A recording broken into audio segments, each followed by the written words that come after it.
Puisqu'on ne peut pas l'acheter, autant le fabriquer soi-même, sans l'aide d'un maître artisan. Il place un rouleau de fil émaillé sur la machine pour l'enrouler rapidement en bobine. Il insère ensuite du carton isolant dans les rainures, puis encastre et fixe les bobines une à une, grâce à son geste habile.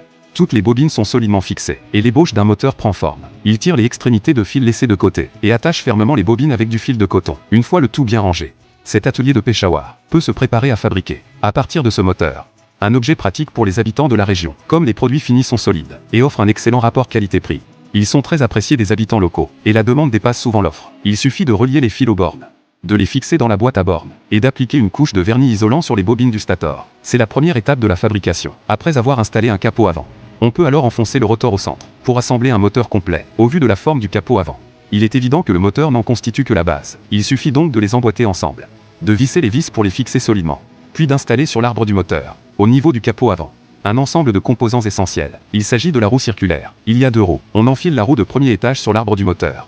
On insère une entretoise au milieu. Puis on enfile la roue de deuxième étage. On serre l'écrou pour la fixer solidement. À ce stade, vous devriez tous avoir compris ce que le maître artisan est en train d'assembler. Eh bien oui, il s'agit d'une pompe à eau. Grâce à la dextérité du maître artisan, les 2 roues sont installées. On insère ensuite un joint d'étanchéité et on relie le corps de la pompe. Une fois le tout vissé et fixé pour former un ensemble, la structure principale de cette pompe est déjà en place. Il ne reste plus qu'une dernière étape avant d'obtenir le produit fini. Raccorder les tuyaux d'entrée et de sortie pour effectuer un test. Après le test, le débit s'avère très puissant, et tout fonctionne normalement. On applique ensuite une couche de peinture anti-rouille sur le boîtier. Une fois l'installation du ventilateur de refroidissement et du capot de protection terminée, une belle pompe s'offre à nos yeux.